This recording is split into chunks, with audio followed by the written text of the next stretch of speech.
Today's topic is very interesting. The author of Rich Dad, Poor Dad is Robert Kiyosaki. Robert says that he has two dads. One, his own biological father, and second, his best friend's father. Robert's own dad was a PhD and was teaching at university. His second dad, from whom Robert learned how to become rich, didn't even finish high school and learned everything in practice by himself. At the beginning, both of his dads earned enough money, but when they died, one died as the richest man in Hawaii and left millions of dollars to his family, and the second one left debt and unpaid taxes to his family. Kiyosaki says, if you are coming from a middle-class family, then there is a high probability that your parents taught you how to become poor. And this is not because your parents are poor. It is not because your parents don't love you or don't want you to be successful. It is simply because they themselves are not educated about this topic. They consumed expired information, and when you were born, they passed the same expired information to you. Poverty is almost like genetics. It passes on from one generation to another. My parents always advised me to study very hard, get a diploma, and find a steady job. However, when I started to read books like this one, I realized that I learned more from my parents. I learned from a few of these books compared to my entire university years. If you are also coming from a middle-class family and have not read Rich Dad, Poor Dad, then I strongly recommend you to read it. I wish somebody recommended it to me when I was 14 to 15 years old. So many things could have been positively different in my life if I had read it earlier in my life. In this video, I am going to talk about the 7 main ideas from the book. The first idea is about the importance of financial education and understanding the difference between an education and a career. The second idea is about the importance of money and living. Understanding this difference is the most important step for becoming rich. Simply put, assets are something that puts money into your pocket, and a liability is something that takes money out of your pocket. For example, if you have a car and you rent it out and earn money every month, then it is an asset. But if you have a car and it takes money from your pocket every month for repairs, maintenance, etc., then it is a liability. Examples of assets can be rental properties, companies, and the like, stocks, precious metals, etc. And liabilities are your home that you live in, phone, the car you drive, etc. Rich people focus on increasing their assets, while poor people buy liabilities and focus on their income. Poor people buy iPhone telephones. Rich people buy Apple stock, which is an asset and increases in value over time. But the telephone loses its value the moment you take it out of the store. Growing assets are like planting a tree. You need to take care of it for years until its roots are deep enough to provide shade and bear fruits for your enjoyment. Unfortunately, many people want to get rich quickly without learning about money. That's like building a skyscraper with little or no foundation. And that's why you see people who earn tons of money, but after a few years, they lose all of it. The second idea is this: rich don't work for money. Their money works for them. At a very young age, Robert had his first business partner, his schoolmate Mike. They worked for the rich dad, who taught them lessons on how to make money. The first rule they learned was that the rich don't work hard for money. Their money works hard for them. Rich people use their brain and find ways so that their money works for them 24/7. From a rich person's perspective, every dollar or peso earned becomes a small employee and works hard to earn another one.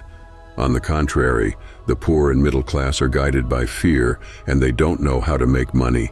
They don't know how to make money. They don't know how to make money. They don't know how to make money. They fear of not being able to pay for their bills, so they work even harder. Or when they earn more money, their desire kicks in, and they start spending it on liabilities such as nicer cars, bigger houses, etc. And because of these fears and desires, they don't want to invest their money and time into new opportunities. They are afraid that they will lose their money if they risk it, so they go and buy a bigger screen TV while they already have one.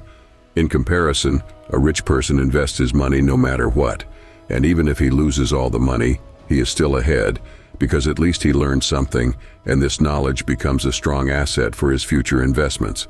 On the other side, the TV loses most of its value after a few months, and you end up losing your money anyway. Plus, you lose the opportunity of learning something new. The third idea is about understanding the taxes, accounting, and law. According to Kiyosaki, earning a lot of money does not solve the problems.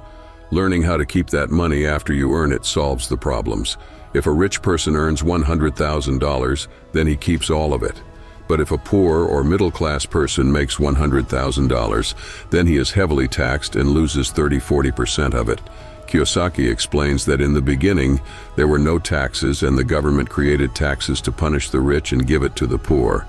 The government used the Robin Hood mentality and people supported it. But the rich were smart and they found legal ways not to pay taxes. One of the big differences is that the poor and middle class earn money, pay taxes on that money, and live with what is left. The rich, on the other hand, earn money, spend everything they can, and pay taxes on whatever is left. The fourth idea, the rich invent money. The author says that each person is born with talent, but that talent is suppressed because of self-doubt and fear. He remarks that it's not necessarily the educated, smart people who get ahead, but the bold and adventurous. People never get ahead financially, but they are the ones who get ahead. They are the ones who get ahead. But even if they have plenty of money, they have opportunities that they fail to catch because of fear and doubt. Most of them just sit around waiting for an opportunity to happen. The author's idea is that people create luck. They should not wait around for it. He says it's the same with money. It must be created. The fifth idea, work to learn, don't work for money. Kiyosaki says his poor dad was intelligent, well-educated, and worked for money because job security meant everything to him. He says that he was a good father, but he was also a bad father. He was a good father, but he was also a bad father. He was a good father, but he was also a bad father. Rich Dad became a millionaire by working to learn. The author recommends young people to seek work where they will learn more than they will earn, especially in the areas of sales, communication, marketing, accounting, leading people, etc.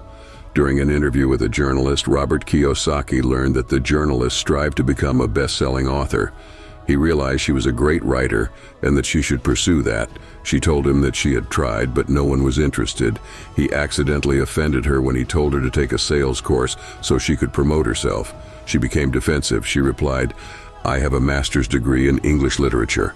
Why would I go to school to learn to be a salesperson? I am a professional. I went to school to be trained in a profession so that I would not have to be a salesperson. I hate salespeople.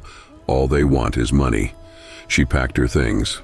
Robert Kiyosaki gently pointed out that he was the best-selling author, not the best writing author. This statement only infuriated her more, and the interview ended. The world has many successful and talented people, doctors, lawyers, dentists, and still they struggle financially. But as a wise business consultant once said, they are one skill away from great wealth. If you took your skill set and paired it with financial intelligence, accounting, investing, marketing, or law, you could achieve great wealth.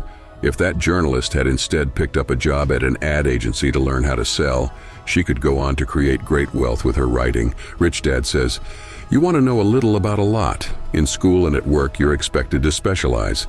Those who earn promotions tend to be specialists." However, Robert Kiyosaki's Rich Dad always recommended the opposite.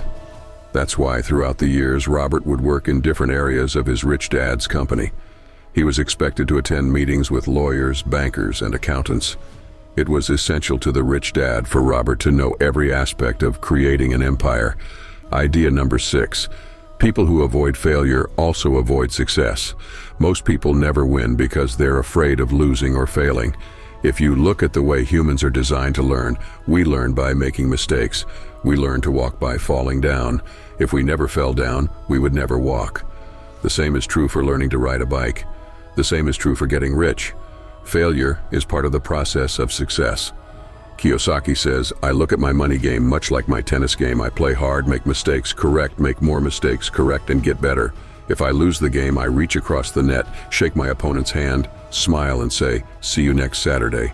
I personally know many people who have tried to create their own business but have failed and eventually gave up after 3 or 4 failures.